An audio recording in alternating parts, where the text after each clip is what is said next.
نحمده ونصلي ونسلم على رسوله النبي الأمين المقيم الحليم الكريم الرؤوف الرحيم أما بعد فأعوذ بالله من الشيطان الرجيم بسم الله الرحمن الرحيم واصبر نفسك مع الذين يدعون ربهم بالغداة والعشي يريدون وجهه ولا تعد عيناك عنهم تريد زينة الحياة الدنيا ولا تطيع من أغفلنا قلبه من ذكرنا واتبع أهواءه وكان أمره فرطا صدق الله مولانا العظيم۔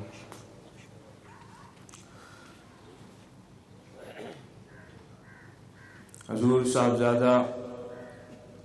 سید محمد ضیاء الدین القادری الگیلانی مدد اللہ العالی، مشائخ اعظام، علماء کرام،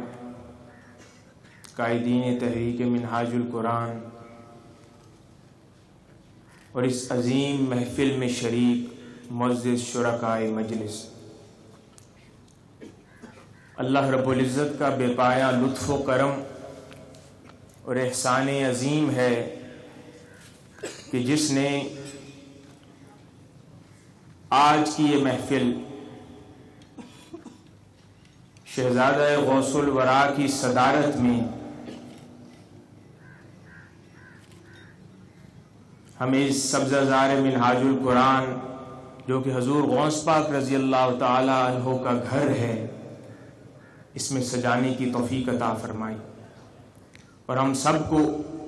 اس میں شریک ہو کر اس سے فیوزات و برکات حاصل کرنے کی توفیق عطا فرمائی، اور اللہ پاک یوں ہی ہمیں کئی اور محافل ایسی سجانے کی توفیق عطا فرماتا رہے۔ حاضرین گرامی، وقت کی قلت کے باعث میں بات جلد ختم کرنا چاہوں گا۔ یوں تو بہت سارے خطابات آج ہوئے اور حضور غوث پاک رضی اللہ تعالی عنہ، حضور پیر صاحب سیدنا طاہر علاء الدین القادری الگیلانی رضی اللہ تعالی عنہ کی عظمت،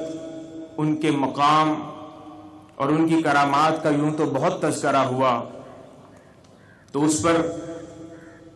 میں اور بات کرنا شاید مناسب نہیں سمجھوں گا۔ ہاں، جس چیز کی ضرورت ہے کہ ہم ہر محفل میں یہ تذکرے تو بہت کرتے ہیں، ان کی محبت کے دعوے اور دم تو بہت بھرتے ہیں، مگر ہماری زندگیوں میں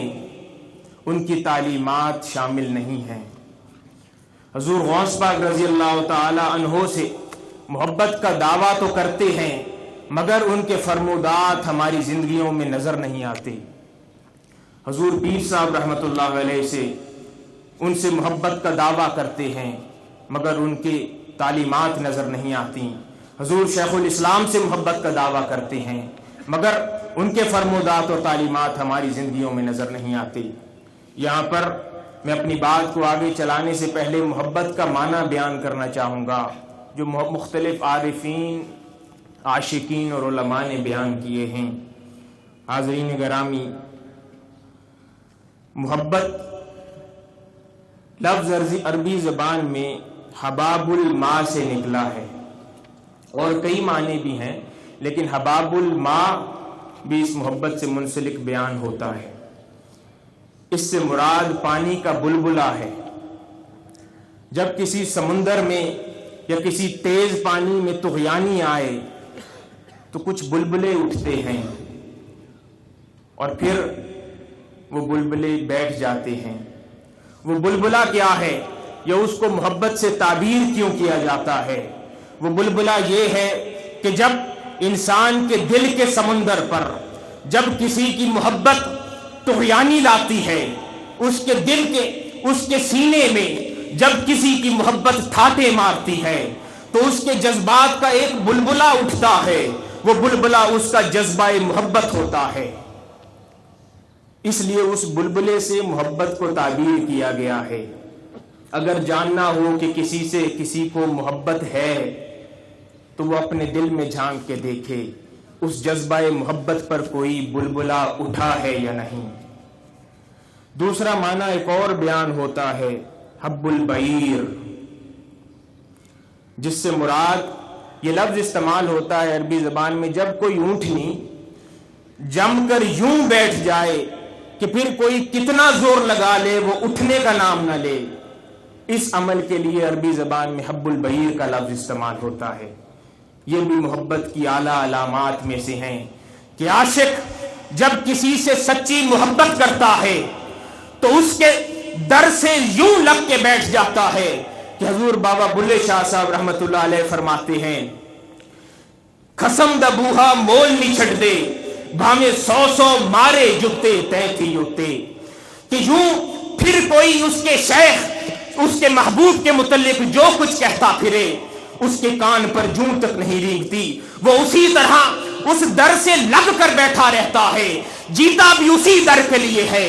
مرتا بھی اسی در کے لیے ہے، اٹھتا بھی اسی در کے لیے ہے، سوتا بھی اسی در کی زیارت کے لیے ہے۔ تو یہ بھی حب البعیر بھی محبت کی علامات میں سے ہے۔ پھر تیسرا معنی جو بیان ہوا جسے محبت سے تشبیہ دی جاتی ہے، منسلک کیا جاتا ہے، وہ حب ہے۔ حب عربی زبان میں پانی سے بھرے ہوئے مٹکے کو کہتے ہیں، کہ کوئی پانی سے بھرا مٹکا یوں بھرا ہو کہ اس میں کوئی ایک اور قطرہ بھی پانی کا آنے کی گنجائش باقی نہ رہے۔ محبت یہ ہے۔ لوگوں ایک ہم محبت کے دعوے کرتے ہیں اور اصل محبت یہ ہے کہ دل کا مٹکا اپنے محبوب کی محبت سے یوں بھر جائے کہ پھر دنیا میں کوئی کتنے ہنسی کیوں نہ گھومتے پھرے، کسی پر نظر نہ پڑے، اس کا دل اس کا من یوں اپنے محبوب کی محبت سے بھرا ہو کہ پھر کوئی اور محبت اس کے دل میں آنے کی اور سمانے کی گنجائش نہ رہے۔ یہ بھی محبت کی علامات میں سے ہے۔ اور چوتھا معنی جو عارفین بیان کرتے ہیں وہ حبہ ہے۔ حبہ بیج کو کہتے ہیں، کسی بھی پودے کے بیج کو، کیونکہ بیج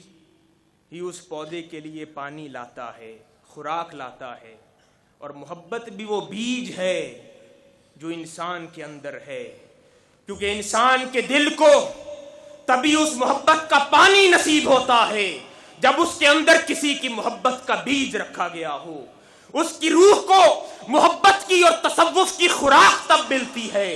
جب اس کے دل میں، اس کے سینے میں، اس کی روح میں کسی کے عشق کا بیج رکھ دیا گیا ہو۔ یہ بھی محبت کے معنوں میں ہے۔ حاضرین گرامی، محبت کے معنی تو بیان ہو گئے، آئیں اب یہ دیکھتے ہیں کہ انسان کے لیے محبت کرنا کیوں ضروری ہے۔ محبت کا معنی تو سمجھ آ گیا، محبت کرنا کیوں ضروری ہے۔ حدیث مبارکہ ہے کہ آقا علیہ الصلوۃ والسلام نے ارشاد فرمایا، یا اللہ اسألوک شوق لقائک، مولا مجھے اپنی دید عطا کر، اپنی دید کرنے کا شوق عطا کر، یا اپنی محبت عطا کر۔ اس کو جیسے لے لیں، اپنی محبت عطا کر۔ اس محبت کا معنی پھر اور کسی عارف سے پوچھتے ہیں۔ حضرت شیخ ابو الاعلی زکار رضی اللہ تعالی عنہ اس محبت کا معنی بیان کرتے ہوئے فرماتے ہیں کہ اللہ رب العزت نے محبت کے جذبے کے 100 جز کیے، اور اس 100 جزوں میں سے 99 جز اللہ رب العزت نے اس محبت کے اپنے پاس رکھ لیے، اور پھر وہ ایک جز اللہ رب العزت نے محبت کا کل کائنات میں تقسیم کر دیا۔ یعنی اللہ رب العزت نے کل کائنات کے ہر سینے میں اس ایک جز سے محبت کا کچھ نہ کچھ حصہ رکھ دیا۔ ماں کے سینے میں محبت کا جز اس میں سے حصہ رکھ دیا، والد کے سینے میں رکھ دیا، اولاد کی محبت رکھ دی، دنیا کی محبت رکھ دی، مال کی محبت رکھ دی، ہر شے کے لیے ایک محبت اسی ایک جز میں سے رکھ دی، اور اس جز کو اللہ رب العزت نے ہر انسان کی ذات اور اس کی شخصیت اور فطرت کا حصہ بنا دیا۔ اس کی فطرت میں شامل کر دیا، یعنی محبت اب اس کی فطرت سے الگ نہیں ہو سکتی۔ اب بات کیا سمجھ آئی کہ انسان ہر حال میں اس کی فطرت کا تقاضا ہے کہ وہ محبت کرتا ہے، وہ محبت کیے بغیر نہیں رہ سکتا۔ اللہ رب العزت بھی اپنی مخلوق کو جانتا تھا کہ یہ مخلوق خطا کار ہے، گناہ گار ہے، ان کو جذبہ محبت تو میں نے عطا کر دیا مگر یہ گمراہ ہو جائیں گے، بھٹک جائیں گے۔ وہی ہوا، انسان نے اپنی محبت دنیا کے لیے کر لی، کسی نے اولاد کے لیے کر لی، کسی نے مال کے لیے کر لی، یہ پس اور سفلی محبت میں انسان مبتلا تو ہو گیا، مگر اللہ رب العزت کو اپنی مخلوق سے بہت پیار ہے، کیونکہ اس محبت کے 99 جز اس نے اپنے پاس رکھے ہیں۔ اس لیے اللہ رب العزت نے فطرت میں محبت کا جذبہ رکھنے کے ساتھ مخلوق کو محبت کرنے کا حل بھی عطا کر دیا۔ اللہ رب العزت نے اپنے اولیاء کرام بنا دیے، فرمایا کہ تم نے جذبہ محبت تم میں ہے، تمہاری فطرت چاہتی ہے محبت کرنا، اگر دنیا سے محبت کرو گے تو مجھ سے دور ہو جاؤ گے، اگر ان میرے بندوں سے کرو گے، اولیاء اللہ سے کرو گے، میرے قریب آؤ گے، میری محبت بھی پاؤ گے۔ اللہ رب العزت نے اس مخلوق کی اس جذبہ محبت کی تسکین کے لیے غوث الاعظم بنا دیے، سیدنا طاہر علاء الدین بنا دیے، خواجہ اجمیر بنا دیے، بابا فرید بنا دیے، اپنے اولیاء اللہ بنا دیے، اور اس منہاج القرآن کے لیے شیخ الاسلام بنا دیے۔